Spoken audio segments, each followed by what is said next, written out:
Hello? How's the weekend been so far for you? It's been really great, yeah. It's been lovely. People have been very kind, and it stopped raining, so things are looking up. Have you gotten a chance to explore Orlando at all while you've been down here? No. Yeah, I've gotten to explore the convention center, which is almost as good. It's like a city of its own. It's crazy because, like, I know at one point you live in Florida, right? Did you ever go to any of the theme parks or anything like that? I did. So we acted together in a movie when I was like 6 years old.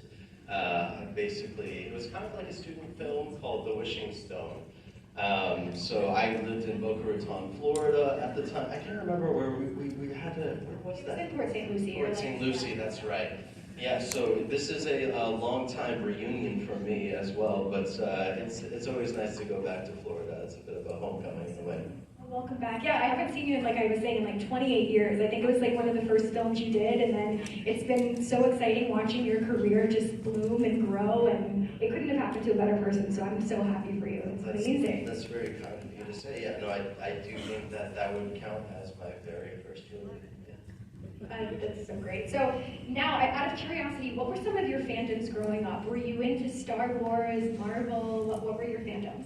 Yeah, Star Wars definitely. The episode 1 came out, I must have been 7 years old, and I remember my grandfather taking me to that, and that was mind-blowing. That was a big deal. I had the VHSs of the original releases of Star Wars, the ones that had the Darth Vader on the box. I'm sure some people here are familiar, the older people. You know, that was big for me. The comics were big. I was a big X-Men fan, still am.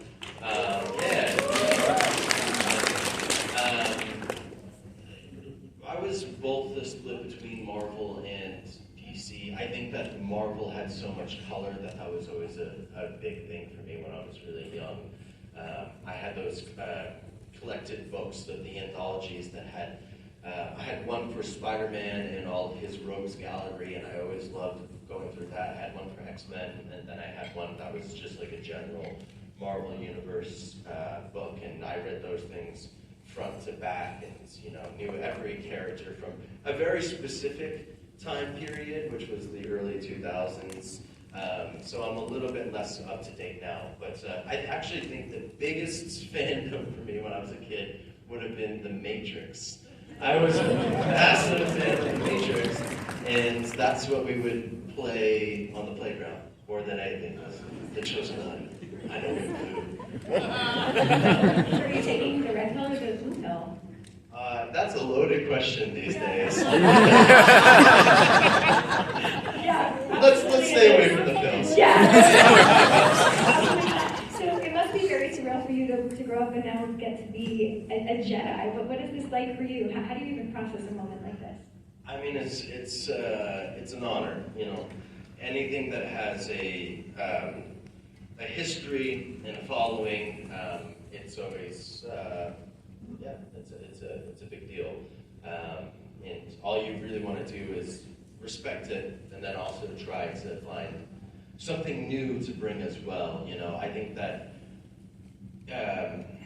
you have to look at something and make sure that you're not following it like a Bible, because at the end of the day, a character is a human being, and every human being is going to be a little bit different. So it's like, I don't think of Cal as a Jedi. I think of Cal as a person first and foremost, and everything beyond that is a part of him, absolutely, and important to him, but it's not necessarily encapsulating him, if that makes any sense. Absolutely. And what was it like getting to meet and work with Mark Hamill for the first time? That was a real pleasure. I worked on a show called Gotham for 5 years. When that started airing and they started teasing the Joker aspect of the character, Mark was really supportive, and he was one of the very first people to give a shout out on social media, and him supporting on Twitter was a really big thing, and brought a bunch of attention and support as well. So I'll always be really appreciative of him doing that. And so we had a acquaintanceship from that for a number of years, and then being able to meet him in person and work with him on that promotion was a really wonderful thing. And he is a lovely man, and everything that you would hope that someone who has been in the public eye for 50 years is, where he's still really patient and really kind. So yeah, that was lovely. Amazing. So if it's okay with you, we're going to take some questions from the crowd. Yes. Let's start on this side over here. What's your name? What's your question? My name is Dominic, and from one ginger to another, what do I say when kids at school call me Ed Sheeran? I say, I'm in love with the shape of you.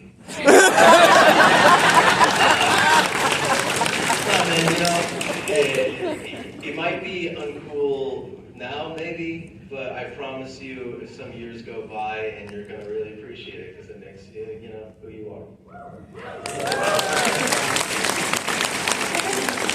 Over here, what's your name? Go ahead. Hi, Cameron. What's up? My name is Jesse. I got a photo with you yesterday, so that was awesome. Hey, Jesse. It's my birthday month. I've been saying that a lot, but it's still true. I want to know, what was your favorite episode from Shameless to film?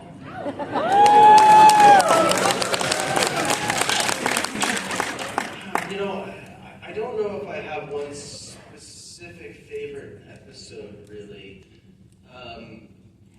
One that jumps out is, it was a darker one, which is when, it was in the 5th season, the Ian character was going through a lot with his bipolar diagnosis, and he ends up going to a mental institution and having to spend some time there. That was an episode that was directed by Bill Macy, which was kind of an amazing thing, because I believe that was the first time that he was directing on the show. And being able to work with him was really great. He is an actor who comes from a lot of experience of working on a stage and working with other actors. So he gave wonderful direction, and not only does that episode, I think, work really well emotionally, it was a wonderful challenge, but I also think it looks really great too. So that's definitely one of my favorites.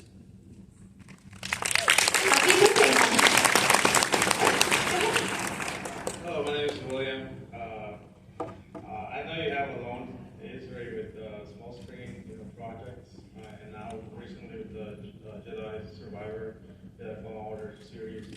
Are you looking forward? Are there any plans to see you on the big screen with Star Wars?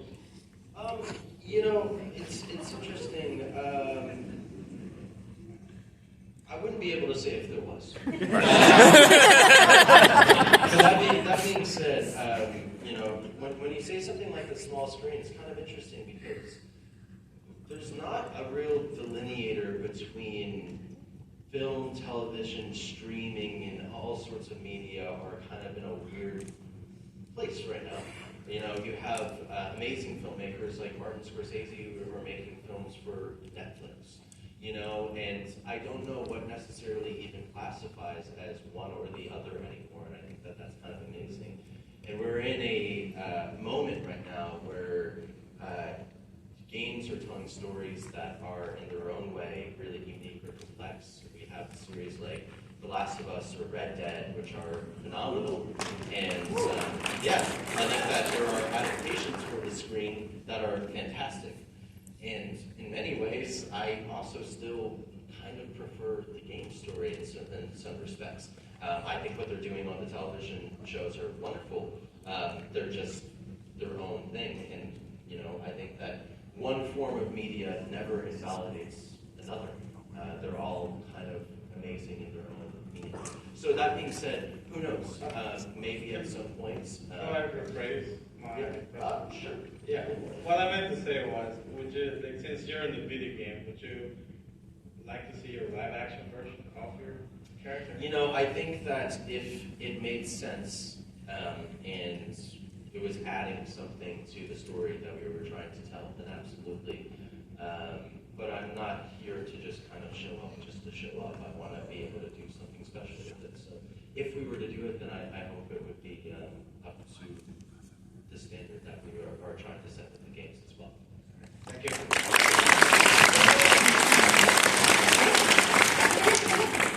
Hi, my name is Kale Wilder. I like Cal, but so my question is, what hurt more, losing your poncho in the second game, or getting hit in the face with the ball by Adam Sandler? It's an honor to get hit in the face by Adam Sandler. It couldn't happen from a nicer guy, so that would never hurt. But losing a poncho, oh, that cuts deep.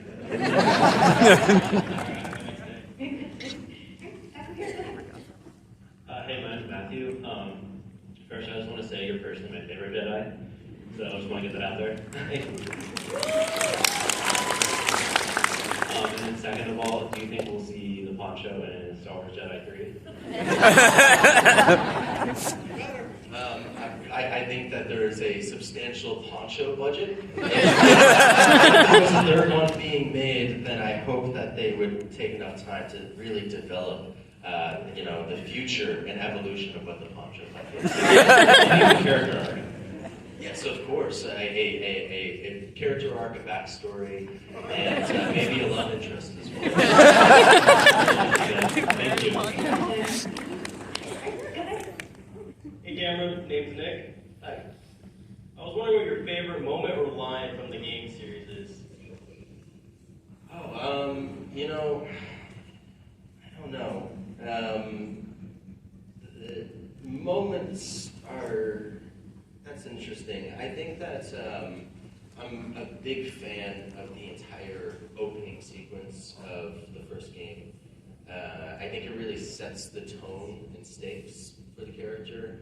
And I like that it's something that's never really been forgotten with Cal as well. As he has a relationship with his friend Prof that he loses at the beginning of the game, and it makes you understand that characters are not infallible in the story we're trying to tell, and people can be lost, and when they're lost, there's a consequence to that. So I think that's a moment that always sticks with me, and it's something that Cal has carried with the people that he lost. So yeah, it's not the cheeriest moment in the world, but I also think it's one that it's special to me. Thank you.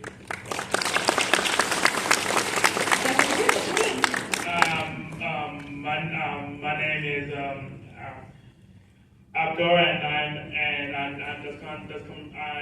I came over here to see this. Well, 3 days ago. So many questions to ask, but I can take the letter and ask. Is there by any chance any upcoming DLC of Jedi Survivor, or hopefully a third or sequel? I wouldn't be able to tell you regardless. I'm also not in charge of that. So I don't know if that's necessarily a question that I would be able to answer, and even if I could.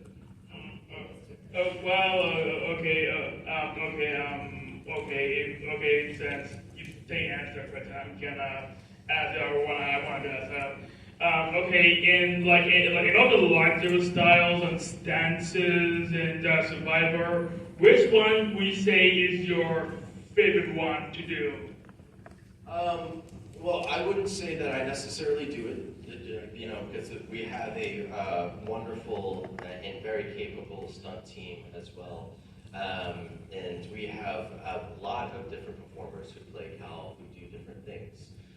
We have people who are really good at flipping, people who are really good at taking hits, people who are masters of different kinds of sword combats or other forms of fighting. And while pretty much everything you see in the game has been performance captured or motion captured to some extent, there's only such level that one person has to be able to do anything. And Cal is superhumanly good at doing a lot of things. That being said, I really liked in Survivor, there was the new form, which was the blaster stance, and the blaster in one hand, and the saber in the other. And I like that one because it is not only really cool from a gameplay perspective, but it's also a story thing too. Bo gives him that blaster, and so that's kind of a cool thing that has a significance. So whenever I play it, I always like to play that style. Thank you for your question. Appreciate it. From the audience,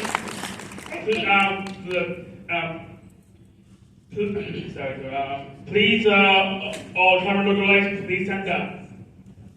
All right, I gotta go to the next question. I'm so sorry. All right, over here, go ahead. Hi, my name is Shelby. When watching Shameless, I experienced a lot of secondhand embarrassment. Is there any scene that gave you secondhand embarrassment particularly? I don't think so. No. I don't know.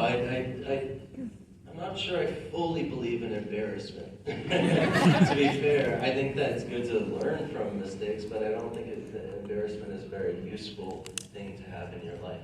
And also, the show is called Shameless.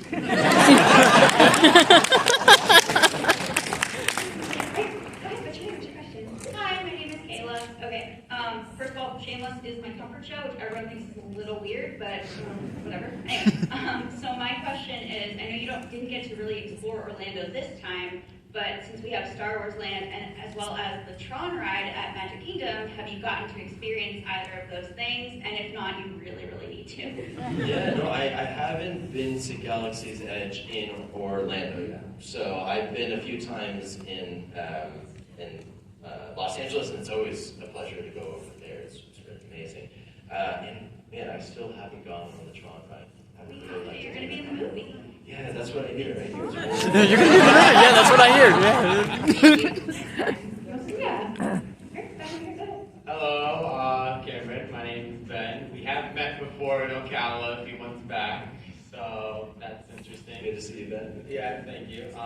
My question is, it's about the Jedi games. Hold on. I'm trying to remember again. It's okay. Do you want us to come back to you? Oh, no, I'm Okay. What would you say about the story of the games, like summarized, but like no? Do you want me to Wikipedia this? No, I'm good. Not good. What would you say about the third game? What you know of now? I wouldn't be able to say anything. You know, if there was one.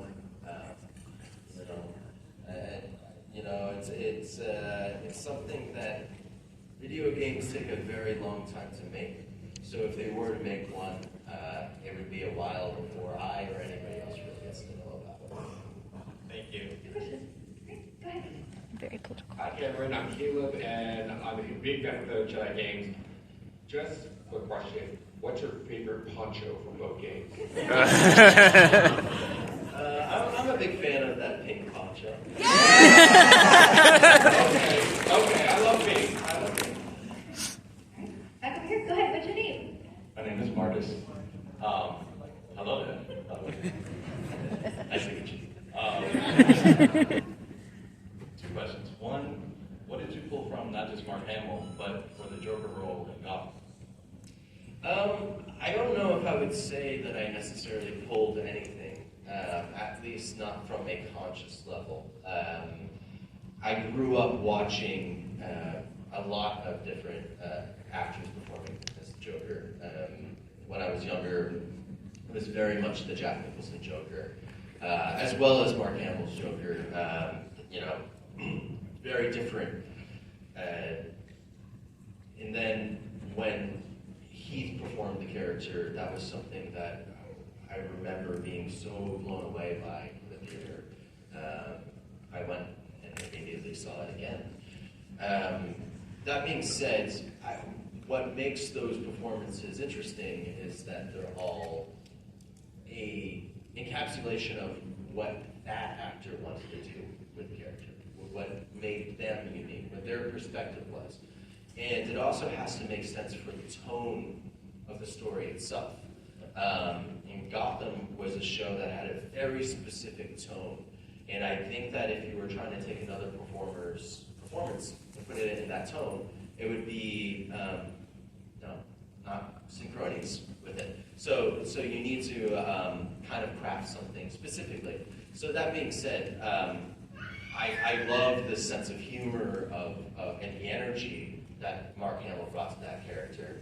But again, you can never really pull specifically. All you can be is inspired and hope that that inspiration finds its way into you in some other means. Thank you. One more question. Sorry, we only have a little bit of time. Go ahead, what's your name? What's your question? Hi, my name is Alana.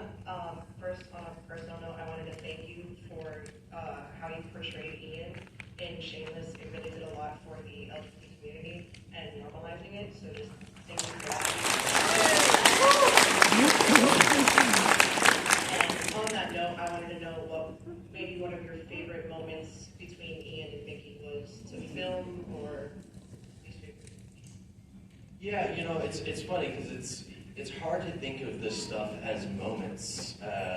When you're working on a project, you're in it for months, and one scene might take hours or days, or depending on how it's sequenced, if you're going in and out of the location, it could even take weeks.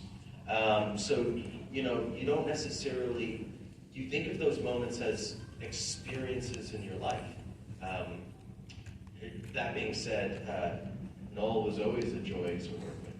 He's an incredibly talented performer.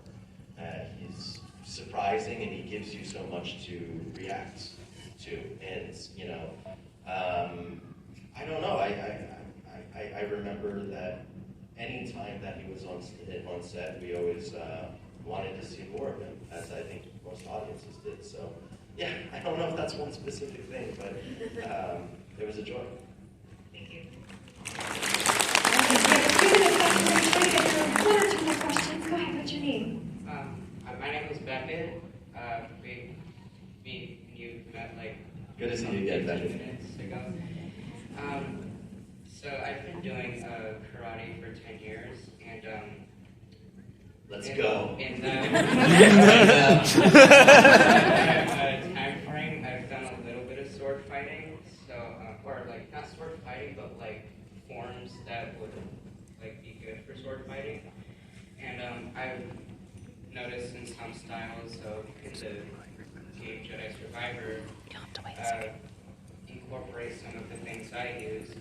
I just want to say, which style in the game would you like to learn the most? Interesting. I don't know. I don't know. I would like to learn more. In general, I grew up doing martial arts as well. I started with karate, moved to taekwondo, and then did something very specific thing called XMA for many years, which is where I got a black belt in that. It was basically like a performance style martial art where you incorporated like flipping and tricking, and it was less combat based and more, let's make it look cool for like movies and television and stuff. So when I was doing that, I learned a lot of samurai sword and bow staff as well. Those were my two mains.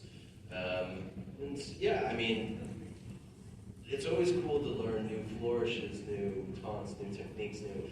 I don't know if there's one specific thing, but I just always appreciated learning more.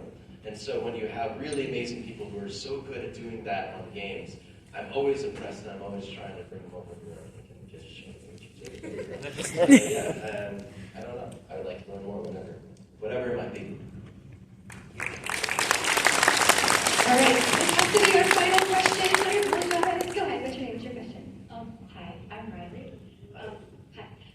I want to know what's your favorite scene to film from either game with Cal and Maren? Oh, I don't know. It's funny. It's one of those things I don't necessarily know if I think in like, this is my favorite thing.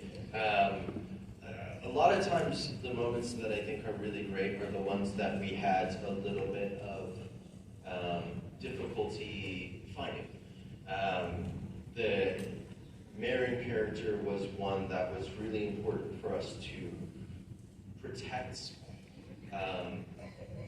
You know, there's a balance there with that character. She's a warrior. She's also a person who, from a very young age, experienced a pretty heavy level of tragedy and loss in a similar way to Cal.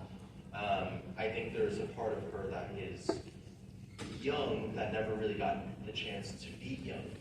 But that's something that she doesn't outwardly let out. And while her and Cal relate in many forms, how they handle it, I think, are different, and how they view the world around them are different. And so we had to have a lot of conversations about how we accomplish this and not make it feel like it's a relationship or a attraction that's one that happens because it's written in the script. You know, sometimes you watch like action movies or that kind of stuff, and they kiss at the end of the movie, and you're like, why are they kissing? It doesn't make any sense. There's nothing happening between them. You know, so what we really wanted to do is, over the course of these 2 games, develop something that felt like a realistic meeting of 2 people, and you understood why they might come together. And that meant sometimes we had to go back and rewrite or change or redo scenes.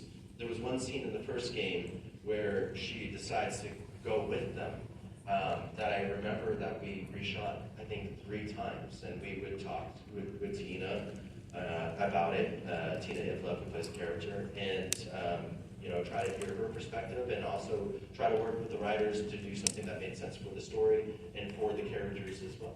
So again, I don't know if that's necessarily my favorite, but that being said, it's one that always jumps out at me when I think of that character, because it was important for us to protect what the spirit of her would be. Thank you. Well, thank you so much for being here with us. Any questions for everybody before we leave?